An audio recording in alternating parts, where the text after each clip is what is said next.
আসসালামু আলাইকুম guys, welcome to my channel Itti kitchen. আজকে আপনাদেরকে দেখাবো গ্রাম্যভাবে একটি রেসিপি। প্রথমে দিয়ে দিয়েছি পেঁয়াজ, এখন দিয়ে দিব জিরা বাটা, আদা রসুন বাটা,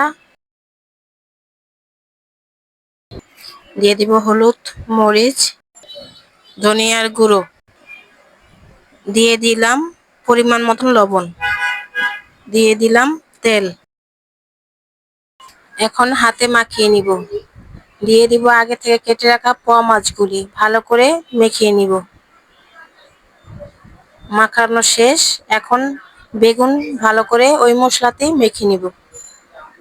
এখন মাখানো শেষ, সবগুলি উপকরণ একসাথে মেখে নেব। দিয়ে দিলাম কাঁচামরিচ, ভালো করে মেখে এখন দিয়ে দিব পানি। পানি দিয়ে চুলায় বসিয়ে দিয়েছি, এখন ঢেকে দিব। ঢাকনাটা উঠিয়ে নিলাম, একটু নেড়ে দিব। দিয়ে দিলাম স্পেশাল মশলা। আমার রান্নাটা প্রায় শেষ, এখন দিয়ে দিব ধনিয়া পাতা। গ্রাম্যভাবে বেগুন দিয়ে পোয়া মাছ চচ্চড়ি। বন্ধুরা, আমার রান্নাটা যদি ভালো লেগে থাকে তাহলে লাইক, কমেন্ট, সাবস্ক্রাইব ও শেয়ার করে আমার পাশে থাকবেন। Thank you.